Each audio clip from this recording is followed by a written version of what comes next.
Hey guys, mtg noob here, about to jump into a standard two-man. I am going to be playing black-white tokens. It's a list I saw on a daily event. I just posted another video against Niapod, so check that one out if you haven't checked it out. And we are hoping to win a pack. Sometimes daily events are time-consuming, and I don't have enough time to really do one, so these are kind of a little bit more competitive than the actual um, tournament practice rooms. So hopefully you like these videos a little bit better if you like competitive Magic. Okay, we are definitely keeping this hand. There's no doubt about it. It's pretty sick.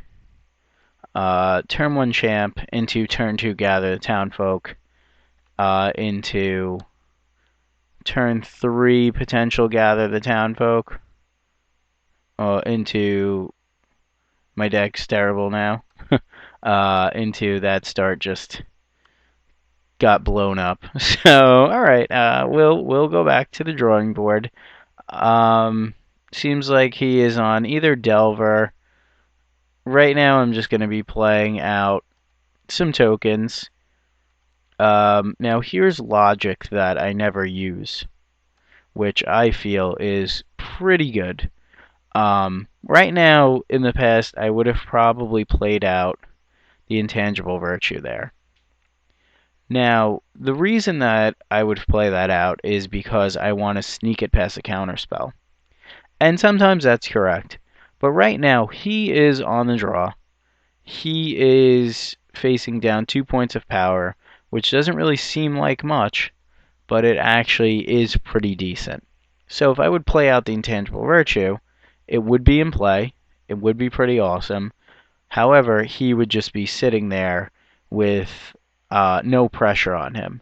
Okay, so he pondered and chose not to shuffle his library the first time. So now he's going to get 2 fresh cards that he wants.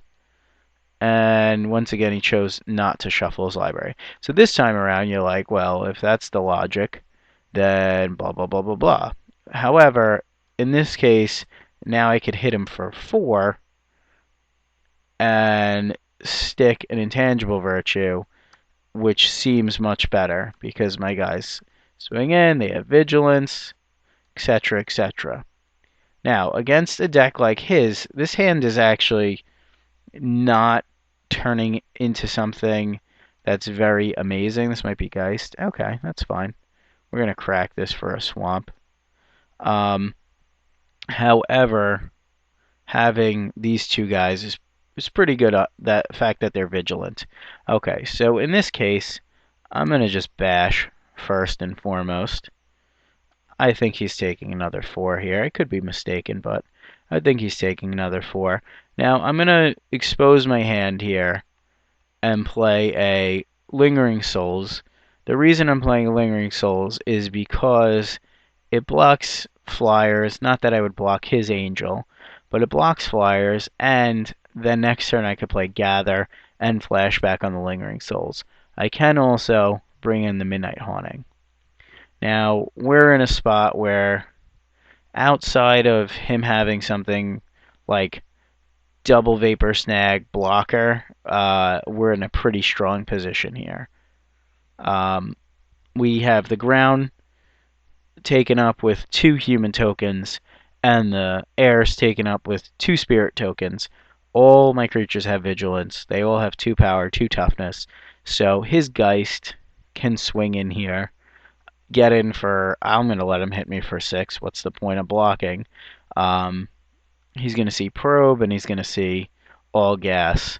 The fact that he paid 2 life instead of 2 mana there for that Probe tells me he's either got like some way to deal with all of these dudes, whether it's like Vapor Snag, Flash and Snapcaster, bounce my other guy, etc., etc.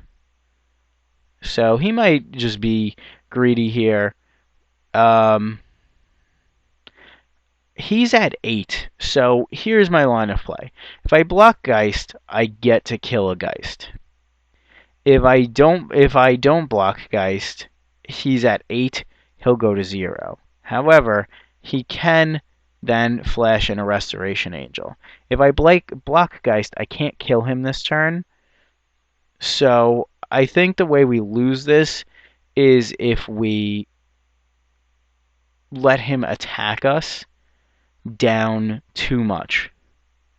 So, although I want to kill him, there's no way in hell that he doesn't end up getting through here for some damage. He might just be trying to buy some time. Geist might trade with one of my tokens. He plays another Geist. That's fine. We end up having a Geist off the table, which is a pretty relevant threat. However, I probably shouldn't have been nearsighted and blocked there, because if I have a land next turn, I can get this puppy active. So this is going to be hard for him to deal with. He already played his land, so we'll see what he's saying. If he wants to save this Geist. If not, he just wants to let it go. Okay, so he wants to let the Geist go, which is fine by me. Getting Geist off the table is definitely good. I'm going to play this land out. And now, see, if I would have just taken the Geist, I might have been able to kill him. I'm not going to death touch my guys here. I'm going to put him to 2, I think, unless he's flashing in a Restoration Angel or doing Vapor Snag shenanigans. See if he's got, like, Snapcaster block, Vapor Snag me. In which, if he taps out, then I'm just going to go Lingering Souls, Midnight Haunting.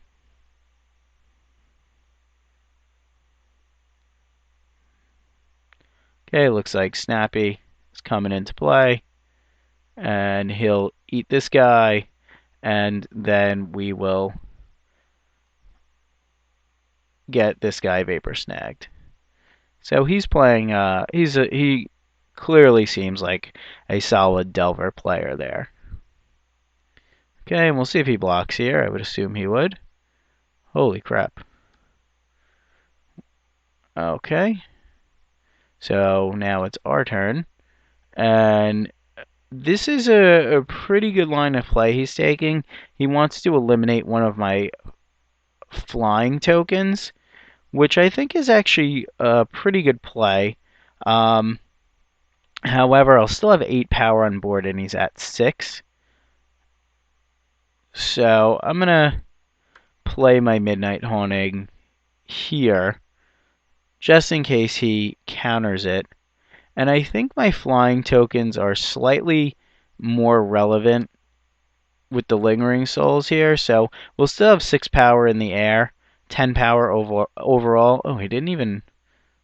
Did he flash back? Okay. He just didn't block with the Snapcaster. Okay. So we take down that game. I feel like I could have played slightly tighter, but we ended up having all the cards we needed. Okay, so let's see how we're going to sideboard here.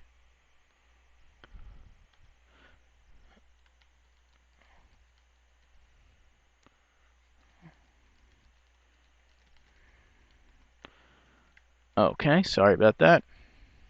Conversations, they happen. Alright, so we're playing against Delver. A lot of things need to go right in this matchup, where Timely should be good against him. Go for the Throat has to be good against him. I'm tempted to play this just because he's probably got swords, but I don't know how amazing it is versus Delver. So if anybody knows, please let me know. I know Soren is pretty much a liability, since the Angel usually flies over and beats the crap out of him. He is playing Gutshot, so the champion plan becomes less good. I do want a 4th hero. I think Hero's very sweet against him. I think I'm going to cut the champions again, because we are on the draw, and I think I'm going to bring in... Do I directly bring in Stony Silence? You got to let me know in the comments. I don't know how good Stony Silence is against Delver players. I mean, it just shuts off sword, which is amazing against me. But then I also could just have O-ring. I think we bring in the silence here. Try to maybe find a spot for one more O-ring, but it doesn't look like it's happening. Do I really want these? They don't do much against Delver. Even flipped. You know what? I think these are not very good either. But we might be making our deck too top heavy. Looks pretty top heavy at the moment. I think I'll bring in 2 Doom Travelers. We'll play the full boat of O-rings. We'll play the 3 Stony Silences. Bring in the Go for the Throat. Bring in the 4th hero. Cut the 4 Sorens. Cut the Champions. Cut down to 2 Doom Travelers. Alright, so we're up a game. We're up game 1. This hand looks acceptable. Not stellar, but acceptable. We have an O-ring for Delver. He's pondering, which is fine by me. I'm going to play Doom Traveler, Evolving Wilds. Not all on turn 1, obviously. That's going to be turn 2. Turn 1 and turn 2. So he ponders. Let me see what he decides to do. He chose not to shuffle, so he has 6 cards in hand, and I'm sure they're pretty good. Okay, Timely's pretty good. I'm still going to play my Doom Traveler out. No sense in not being the beatdown if he's going to let us. We'll beat down for one like a boss. So, you know how we roll on the channel, the mtgnoob. Beaten face with Doom Travelers. Okay, so Doom Travelering it up. Which isn't even a real thing, but sometimes I like to make nouns into verbs. So I guess he's pondering. Alright, he's going to probe and see a bunch of stuff. Our hand does not look very good against him. But he sees the coast is kind of clear, probably for a Delver, I would think. Play that out. Don't want him to know about our planes. Let the beat drop. I'm going on the beatdown path. I don't really care. Our Doom Traveler is great in this? No. However, next turn we have Lingering Souls. Geist of Saint Crap. Okay, we will fetch for a swamp. Another O-ring, which is fine. I'm going to get some tokens up in it. And we will pass. The beatdown has stopped, unfortunately for us. We are going to probably quadruple block the Geist. Now that's just terrible. We're going to just Doom Traveler, double block. However, we do get blown out by a Vapor Snag, or Vapor Snag and Snapcaster. But then we replace our tokens. So we're okay with that plan. He's got 6 cards to our 4 cards. Our board is double Doom Traveler, double Spirit, and his is Geist. And now Snapcaster, flashing back, I would assume Ponder. Might just be Probe. Yep, he wants to dig deeper and further develop his board. So at this point, I don't think he can realistically swing in with the Geist. So we're going to go hello in the air, I would assume, on our turn. I don't think we O-ring a Snapcaster, but I could be wrong. We do want to save our O-rings for swords. Those are the cards we want to play around. Okay, so he chose to shuffle his library. And see if he's digging for land or something of that nature. Geist is good. This is a card that I always end up... Okay, so he had the land there. This is a card I always end up wishing I had, but I didn't. So now he sees that we have 2 O-rings and Timely. Draws a card, draws up to 5 cards. He's got 1 white source. So the jig is up. Okay, and I don't see why we don't play the Evolving Wilds. Outside of we don't want to give him information. If we play the Evolving Wilds, it thins our deck and makes our draw better. If we play the planes, he knows that we don't have, he doesn't know we have an Evolving Wilds. I don't see why I need to really play the Evolving Wilds at this point. Okay, so we make more tokens. This timely is probably never going to be used. However, we will see what we can do. Cavern of Souls. Oh no. Now we are dead. Okay, so human type on the cavern. Sword of War and Peace. Okay. And that's why we play that. Okay, so we're getting 8 here. Taking 8 to the face. And our face says ouch. I can chump the angel, but I don't think I'm going to. And he's going to gain 4. Yeah, even if I chumped the angel, wouldn't have been too great. Alright, so kind of bricking here a little bit. We can O-ring the sword. I'm just a little worried that he might have another sword. I guess we're going to play the Evolving Wilds. No sense in not playing it here. We're going to O-ring his sword. However, he knows that we're going to do that, which makes me pretty much certain that he has another sword. Okay, so we're going to have to, I guess we can swing in safely for 2 here. If he's got another sword, we're dead. So maybe timely reinforcing there would have been okay, but I think I got to get rid of the Sword of War and Peace. I want to leave back these guys to block here, potentially here, and potentially the angel gets chumped. So we just chip away for 2 here. Let me know if you think that attack was really even relevant. It might have been bad. I have a feeling this is just sword win. Yeah, okay. So we're going to take... Well, we're not dead yet. We'll go to 1, and then we'll timely, and we'll O-ring again. Okay, so Geist gets in for 4. We'll crack this. We still have outs. We're not completely dead yet. We're just going to chump. Get that, and we will chump his angel token. And we'll go to 1 pretty hard, though. Okay, so we're not dead yet.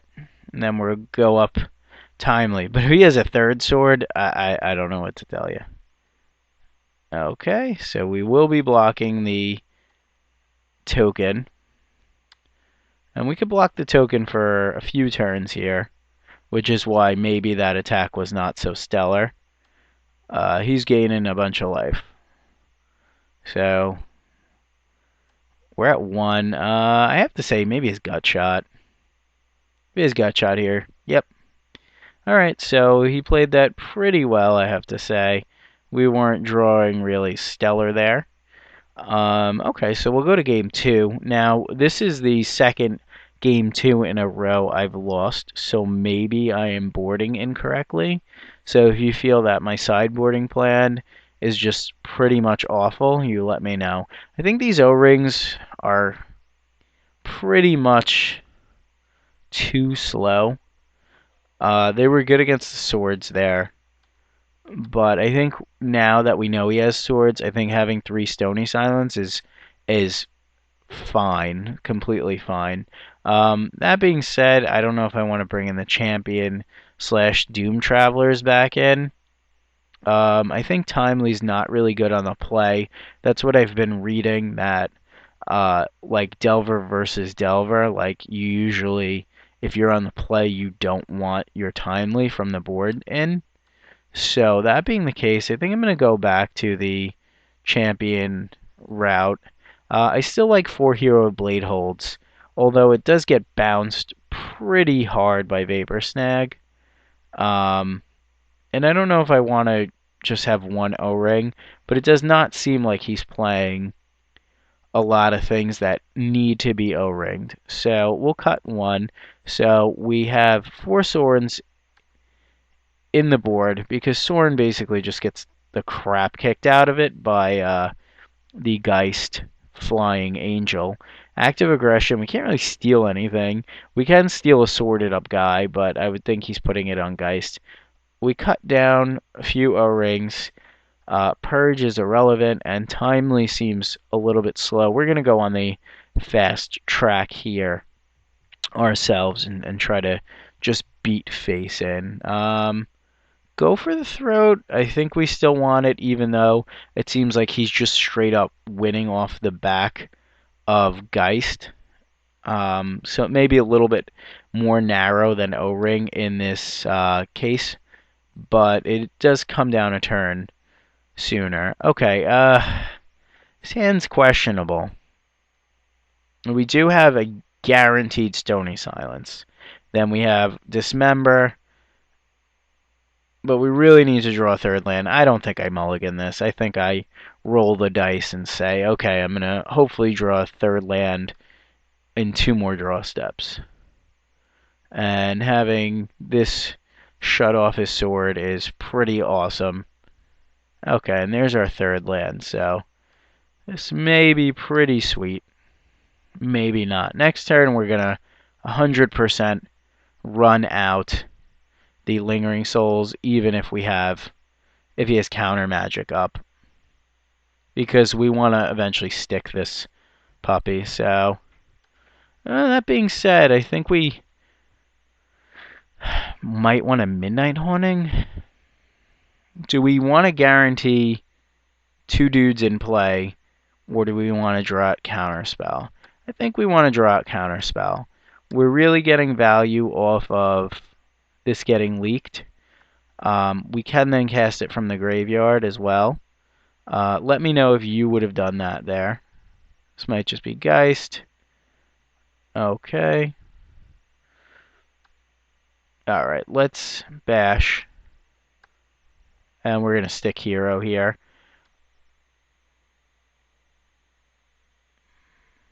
Might be thinking about gut-shotting, but I highly doubt it.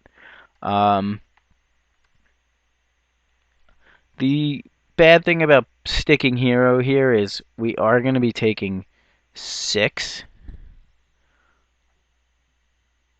But I think having Hero in play is just so much stronger than anything else we could potentially do. I mean, if Hero gets Vapor Snagged, he bashes us down to 14. That's fine.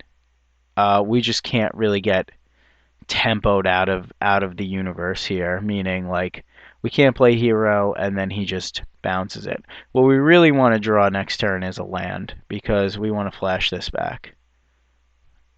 Okay, Snapcaster, I guess targeting Thought Scour.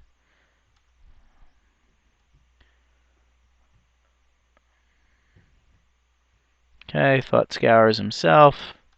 Ponder and Probe. And we win. I don't know why we won, but we won. So, pretty sweet. A little bit sketchy ending there, but I'm happy to get a pack for 2 ticks. So right now we're currently 1-1 in these 2-mans. As always, thanks for watching. Most importantly, I really value your viewership. Please spread the word about my channel, the MTG Noob, to all your Magic buddies. Please check out our awesome contest. If you've subscribed, make sure you say you're in. If you haven't subscribed yet, what are you waiting for? Please subscribe. You can win an awesome M13 products, fat packs, and boxes, and stuff like that. And most importantly, subscribe. That's the one that always comes at the end. Thanks for watching.